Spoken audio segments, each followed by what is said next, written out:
Segunda media hora del programa, estamos en compañía del doctor neumólogo Marcelo Bercosa, un hombre que está salvando la vida de muchos bolivianos y que está atendiendo a la gente vía online, medicando y sacándonos de esto lo que es el coronavirus. Y además tenemos un sobreviviente del coronavirus que es Arturo Roja, psicólogo, panelista de Sabor a Tierra durante mucho tiempo, que también nos ha contado su experiencia. Vuelvo con ustedes. Bueno, Marcelo, habíamos hablado un poco, como te decía, desde la experiencia de Arturo, desde el testimonio experiencial, pero necesitamos mucho tu anclaje científico y decíamos que de pronto se está subestimando. ¿Qué pasa? ¿Por qué la gente subestima? ¿Por qué no le dan importancia a los síntomas? ¿Son síntomas demasiado comunes para nuestro diario vivir? ¿El kit de medicamentos es suficiente? Tengo tantas preguntas, por favor, Marcelo. Esta es una enfermedad bastante atípica, ¿no? Nosotros que llevamos años ya en el ejercicio clínico, vemos que, por ejemplo, se producen una serie de características en esta enfermedad que pueden hacer que la gente subestime la gravedad de la misma.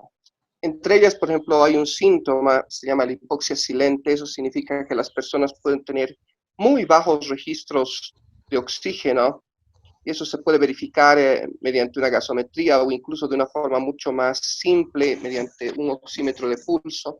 Obviamente no todas las personas andan con su oxímetro de pulso, pero las personas, a pesar de tener esta baja oxigenación, no la perciben, no la sienten.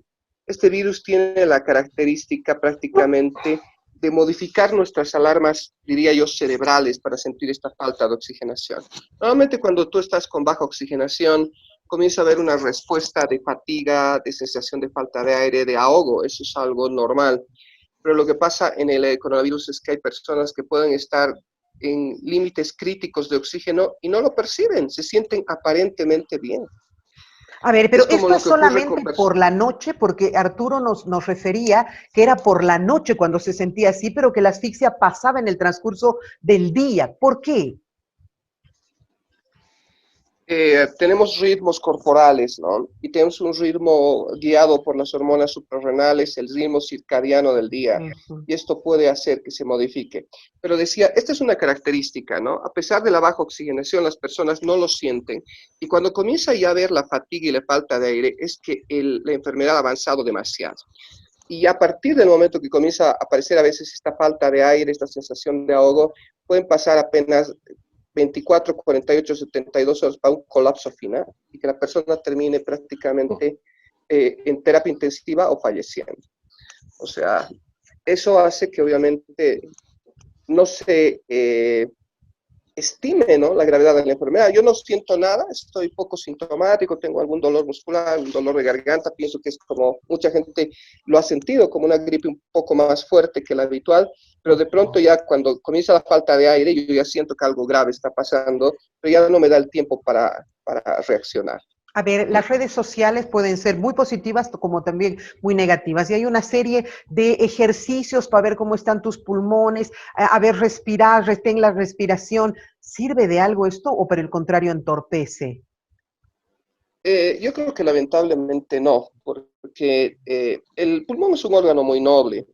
Las personas pueden llegar a vivir incluso con pulmones bastante lesionados. Nosotros vemos pacientes, por ejemplo, que han tenido tuberculosis. Es una enfermedad, tú sabes, un azote, sigue siendo un azote para Bolivia. Y ellos curan de la tuberculosis, superan la tuberculosis, pero la tuberculosis es una enfermedad que destruye los pulmones. Tenemos personas con una destrucción de hasta el 50% de los pulmones, están vivas, están realizando su trabajo, están haciendo sus actividades normales. El organismo ha llegado a adaptarse con ciertas limitaciones, con ciertas consecuencias. Entonces, lo que quiero decir es que para que tú comiences a tener síntomas o tú comiences en esas pruebas que dicen que contengas el aire, que aguantes tanto para ver tu reserva pulmonar, tiene que haberse comprometido mucha cantidad del pulmón. Entonces, no son pruebas que me puedan dar precozmente ¿no?, el aviso de que algo grave está pasando. Ya, yo estoy viendo, y me parece que, no sé si es una suposición únicamente, pero pareciera que el virus es un flagelo particularmente para el género masculino. Veo más estadísticas de altas en muerte de varones que de mujeres. ¿Puede ser esto? Es Es así. Y se comenzó a ver desde el inicio en China, se comenzó a ver predilecciones de edad. Mira, hay una barrera que yo ya la he visto, hablan mucho de las personas mayores de 60 años, pero yo te puedo decir ya por experiencia que en los pacientes que he tratado, el comportamiento es muy distinto en las personas que han cruzado ya la barrera de los 40 años. O sea, por encima de los 40 años yo he visto que las cosas comienzan a complicarse. Las neumonías se comportan de forma más agresiva, de forma más severa, y evidentemente hay una predilección absoluta por el género masculino, en frecuencia y en gravedad. Comparando familias incluso, porque tú sabes que esto ha afectado familias enteras. Claro que sí, Cae una claro que persona de sí. la familia y toda la familia comienza a caer, y he visto que los varones evidentemente tienen los comportamientos más agresivos. Lo he vivido, parejas así, he tenido varios casos donde la esposa tiene un cuadro leve a moderado, digamos, pero el esposo tenía un cuadro moderado a severo, grave, Mira, me ha ¿no? tocado vivirlo con la familia Salinas. César Salinas ha fallecido, pero sus hijas, su esposa, pues no, ellas han superado el coronavirus, ¿no? Y lo he visto muy de cerca en este caso. Y en infantes, en niños, ¿desde qué edades sí se contagian? ¿Es más agudo en ellos o son inmunes a esta enfermedad? No, se pensó en algún momento que podían ser inmunes a la enfermedad. Se hablaba que prácticamente estaban protegidos y era algo que desquiciaba a mucha gente porque decían, bueno, los menores de 15 años están protegidos. Sí, la frecuencia es muchísimo menor de la enfermedad, pero en algunos niños se puede producir una enfermedad muy agresiva, muy agresiva. La mayor parte de ellos tienen cuadros muy leves o son asintomáticos. Y esto es algo que nunca se tomó muy en cuenta, ¿no? Que los jóvenes y los niños son los portadores asintomáticos, como su nombre dice, portan el virus, pueden transmitirlo, pueden contagiar, pero no tienen ninguna molestia, aparentan estar normales y contagian la enfermedad.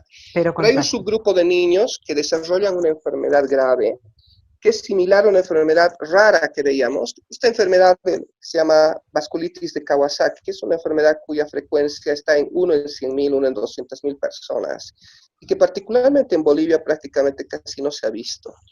Entonces sí se han comenzado a reportar casos de niños que desarrollan esta grave enfermedad donde tienes un enrojecimiento de la piel, la lengua se pone como color fresa, pero lo más grave está ocurriendo internamente. Hay un ataque brutal al corazón, ¿no? Ay, Incluso Dios los mío. niños se infartan, hacen un infarto de miocardio. El infarto de miocardio sabes que es una enfermedad que ataca igual preferentemente a varones, la sufrió tu papá, ¿no? La cardiopatía isquémica. Pero en el caso de estos niños, no la sufren por placas ateroscleróticas de colesterol, sino porque se inflaman sus arterias del corazón, las que irrigan al propio corazón, se va produciendo una inflamación y por último se forma un coágulo trombo que impide que llegue la sangre al corazón. Y Comprendido. esto tiene exactas características que la enfermedad de Kawasaki, pero es producido por el coronavirus. Ok, ahora Arturo ya está sano, Arturo ya tiene la tercera prueba y la tercera prueba ha dado sano. Arturo, ¿ya estás libre de la enfermedad, Arturito? Bueno, mi médico de cabecera está ahí a mi lado, Marcelo. Quiero saludarte con mucho cariño y mucha gratitud. Bueno, ayer sí él me dio de alta y bueno, hasta donde sé estoy con los anticuerpos suficientes, pero no para lanzarme al éxito, ¿no? Tengo que tener un buen tiempo de aislamiento, alimentación para recuperar los anticuerpos. Eso Pero sí estoy con significa, muchísima más energía desde hace una semana, mucho más recuperado gracias a Dios y a la intervención de Marcelo. escuchábamos que Óscar Urenda se había recontagiado, o sea que una vez que te contagias de esto, no te haces inmune, como por ejemplo, te da viruela, no te vuelve a dar nunca más en la vida. No te haces inmune, te puedes recontagiar o son otros tipos de virus. Esto está en una profunda discusión. Es un hecho que sí puedes volverte a reinfectar. Y eso ocurre hasta en el 10% de las personas. Y el curso puede ser fulminante. El caso del doctor Óscar Urena fue dramático, fue conocido de todos. Él prácticamente estaba superando el coronavirus y Probablemente sus actividades, su compromiso con Bolivia lo forzaron otra vez a ir a la primera línea de batalla y volvió a reinfectarse. Y el curso de la reinfección puede ser fulminante. Habitualmente las complicaciones en esta enfermedad durante la primera, digamos, el primer episodio, comienzan hacia el octavo, décimo día, ¿no? A partir del día 7 es muy cuidadoso, hay que ser muy cuidadoso porque comienzan a haber las complicaciones.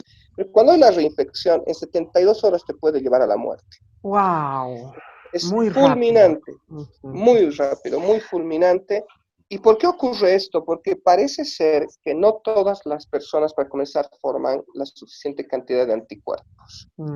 Y se está comenzando a pensar también que como este virus ha ido mutando, ha ido formando diferentes familias que ya son distintas, tienen características diferentes. Entonces tú puedes haber creado inmunidad para una familia del virus, pero si viene otra familia de virus similar de coronavirus y te infecta, puede ser que tú vuelvas a infectarte y reacciones de forma muy caótica. Hay hasta ahora por lo menos 7 familias de coronavirus descritas y no sabemos exactamente cuántas circulan en Bolivia.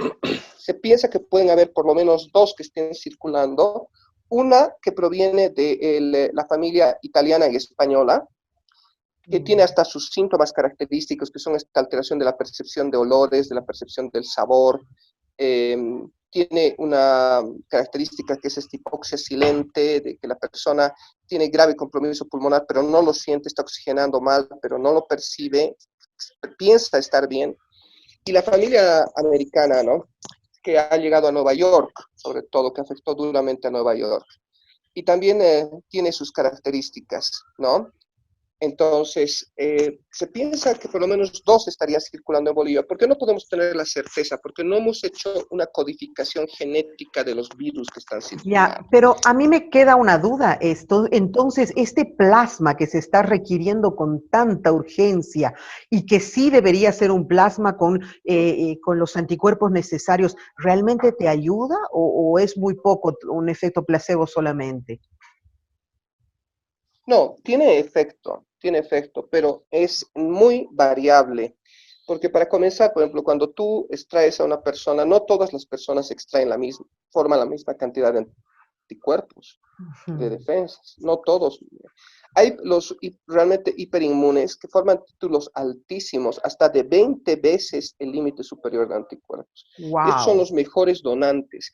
Por eso incluso para ver la capacidad de donación es importante hacer una técnica cuantitativa como el ELISA de anticuerpos. Y hay otras personas que yo he visto, mira, yo he tenido casos, tengo 3 casos documentados ya.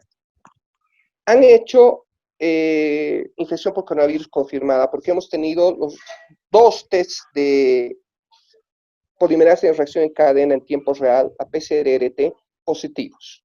2 en cada uno de ellos. Entonces, la tomografía era típica de lo que ocurre con esta infección con coronavirus, que forman unas imágenes como si fueran esos vidrios antiguos, ¿no? Los empabonados, lo que llamamos los vidrios deslustrados que Sí, utilizamos para que sí. no se pueda, forman esta especie de imágenes y son en la periferia del pulmón de inicio, ¿no? No son al centro del pulmón, sino en el borde del pulmón. Y o sea, confirmadísimo, además con toda la clínica de coronavirus, ¿no? Características, dolores musculares muy fuertes, el tema del dolor que muchas refieren, ¿no? Ese dolor ahí en la parte posterior de la espalda, que es muy frecuente, las alteraciones de percepción de gusto y olfato. Pero, llegado el momento, y neumonías más o menos importantes, moderadas a severas, han superado el cuadro, les he medido anticuerpos y me he encontrado con que no han formado anticuerpos. Uy, uy, uy, ya. A No ver, han sigo formado. haciendo preguntas que de repente son del cotidiano y que quisiéramos saberlos. ¿En qué momento contagias? Porque Arturo en inicio tuvimos una reunión familiar, pero ninguno de nosotros quedó contagiado y a los pocos días él ya tenía el contagio. Entonces, ¿en qué momento eres contagioso y en qué momento no lo eres? La máxima contagiosidad es cuando tú adquieres el virus y tú sabes, Verónica, no inmediatamente desarrollas los síntomas. Hay un Pasa periodo de un periodo incubación. de incubación, exacto. En ese periodo de incubación, curiosamente, es donde eres más contagioso. Se dice que los últimos 72 horas previos a a iniciar los síntomas, estás entrando al máximo periodo de contagiosidad. O sea, cuando una persona, como no tiene síntomas, parece estar muy bien, parece estar muy sana, parece, tú lo ves y no tiene ni nada, absolutamente nada, y esto se extiende hasta los 7 primeros días de desarrollar los síntomas. A partir del día 7 comienza a bajar la carga viral. También te haces menos contagioso. Ok. Pero comienza a subir la respuesta inflamatoria del organismo, el intento del organismo de eliminar el virus.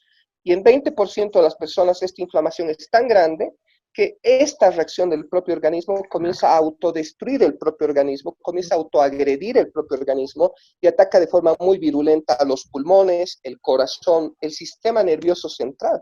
Hay muchas personas que están saliendo de esta enfermedad con afectación muy importante, por ejemplo, a nivel de nervios periféricos, incluso esa alteración de la percepción del gusto, de la percepción de los olores, es porque se ha tomado raíces nerviosas. El virus ha tomado el nervio olfatorio, el nervio lingual. Claro. A ver, yo le pido disculpas a Arturo, que de pronto estoy monopolizando la charla solo pero era importantísimo tener datos. Muy rápido, Marcelo, ¿se quedan los objetos? Por ejemplo, yo veo gente que agarra una chapa y le echa alcohol, camina un poco, le echa alcohol, camina al piso, le echa alcohol. O sea, ¿se queda así en los objetos, en el aire? ¿Nos podemos contagiar de haber agarrado una chapa y alguien también la haya agarrado? ¿O son obsesiones que de pronto se han desatado en esta paranoia que tenemos ahora? No, sí existe. Eso ya se demostró, se hizo un estudio muy serio, científico, en England Journal, y se demostró la permanencia. Y obviamente la permanencia depende del tipo de material.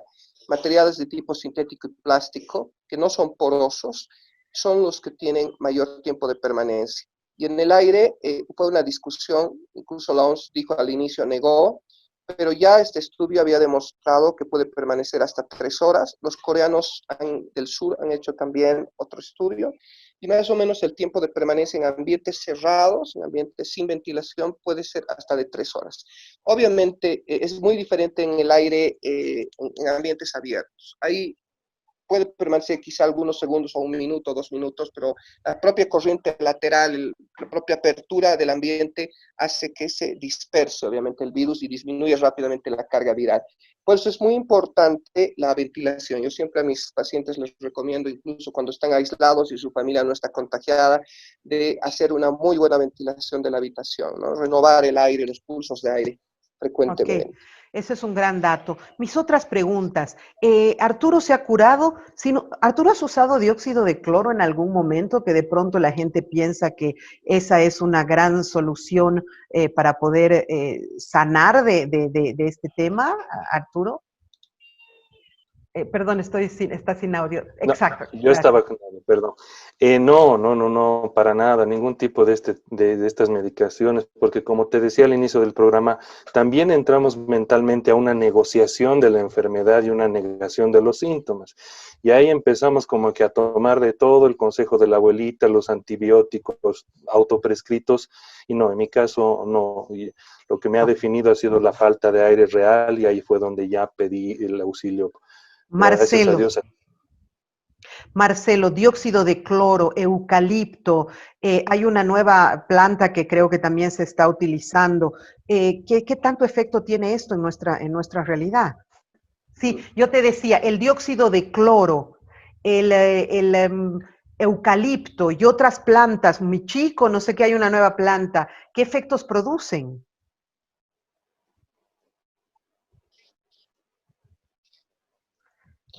Entonces, Verónica, yo señalaba, ¿qué hemos hecho con Arturo? Con Arturo hemos utilizado una medicación que yo he ido viendo que podría ser efectiva. Hay 2 cosas que hay que hacer, o 3 cosas que hay que hacer en un paciente que tiene ya un problema moderado a grave, como presentó Arturo. Arturo tenía un grave compromiso ya pulmonar. Entonces, uno es atacar el virus. Entonces, en este momento, probablemente, de lo que disponemos en Bolivia, ivermectina, citromicina bien asociadas, que es una medicación totalmente individualizada y por el tiempo adecuado. Es una muy buena opción. Pero aquí es importante la dosis adecuada y por el tiempo necesario. Muchas personas están fracasando en el tratamiento porque toman monodosis, toman dosis tóxicas o subdosis. Entonces, obviamente, esto va a fracasar. Es como cualquier antibiótico, si no te lo dan en la dosis y en el tiempo mínimo necesario, no va a tener efecto. Utilizamos eso para atacar el virus. Y el otro problema es, como digo, la respuesta excesiva del organismo, esta respuesta inflamatoria, que es como una tormenta, como un incendio, como lo que ha ocurrido en Beirut, explota la inflamación del organismo y causa desastres. Pues esta respuesta inflamatoria hay que pararla. En él utilizamos corticoides y un medicamento muy noble que es un antioxidante poderoso que es la acetilcisteína.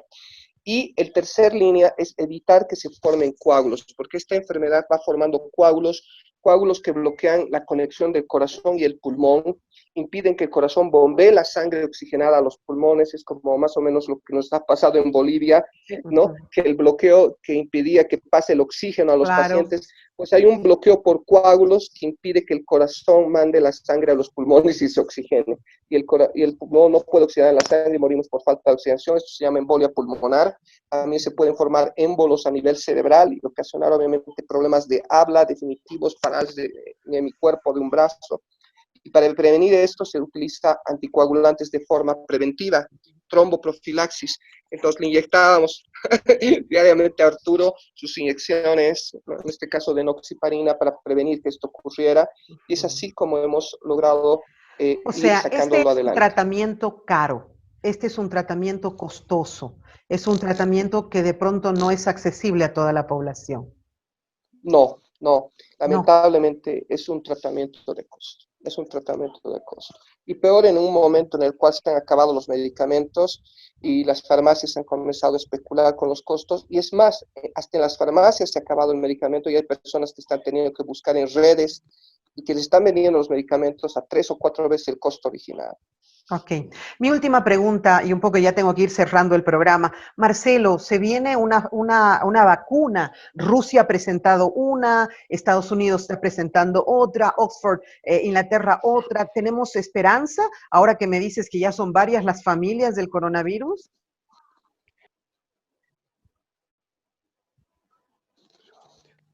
La protección contra el tema de la vacuna va a ser probablemente parcial y va a depender mucho precisamente de este tipo de familias. No es la vacuna que esperábamos que iba a resolver 100% los problemas, ya lo ha anunciado la OMS. La que tiene el mejor diseño, parece ser, por todo lo que he visto, la vacuna de Oxford, la de Inglaterra, es la que está siendo encarada con Más mayor seria, seriedad, ¿no? la más seria. Y sabes, es una nueva generación de vacunas porque nosotros tenemos dos sistemas de defensa que adquirimos en el curso de nuestra vida en inmunidad adquirida. Uno que es mediante la formación de los anticuerpos, que es lo que medimos justamente en las pruebas. Pero otro es una inmunidad que normalmente es desconocida por la mayor parte de las personas y que es difícil de medir. Es la inmunidad celular. Estos son los linfocitos T, son células altamente especializadas como generales de la defensa que activan células comando que toman contacto directo, como en las batalla cuerpo a cuerpo, y se pegan a las células infectadas, estos linfocitos activados por células T, que son los linfocitos también, células TCD8, y destruyen al virus. Pero no lo hacen de forma directa, sino destruyen a la célula infectada, donde está el virus dentro, y como dicen, muerto el perro, muerta la rabia, muerto el perro, muertas las pulgas.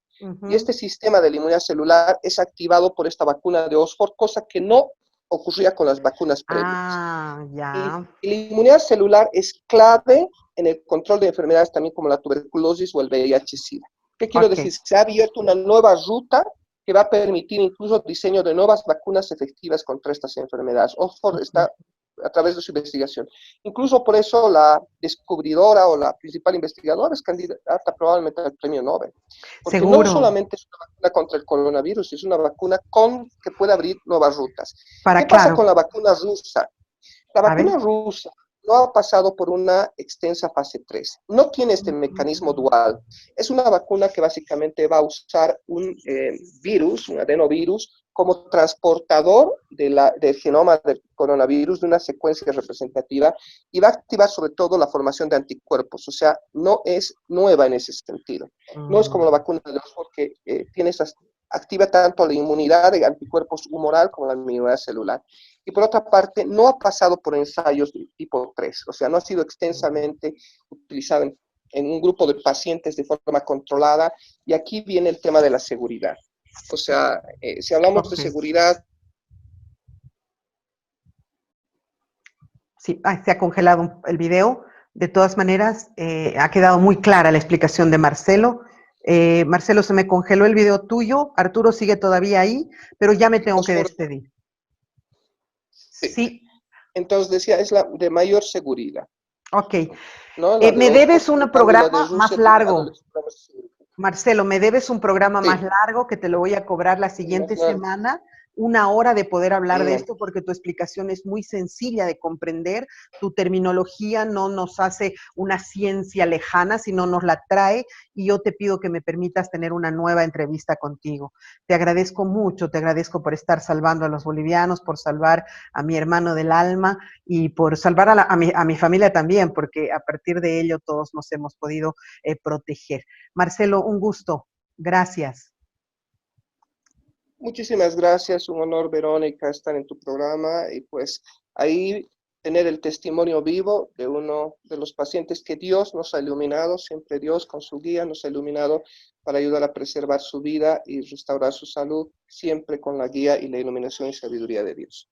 Muchísimas gracias. Arturo, gracias por tu testimonio, gracias por compartirlo, por explicarnos con tanta sensibilidad y con tanta experiencia propia lo que has vivido y tanta apertura. Muchas gracias, Arturito, y bienvenido a la vida de nuevo. Gracias, Vero. Sí, ayer se festejaba igual mi cumpleaños y, como dice Marcelo, Dios me ha dado una señal muy clara de un segundo tiempo, y lo más importante es la vida, la familia y la gente que amas. Cuando yo vi muy cerca la muerte, me di cuenta que es lo más importante. Quiero agradecerte, Marcelo, que Dios te bendiga. Tu trabajo no solo ha sido profesional, sino con vocación, con amor, con interés, y te quedo eternamente agradecido.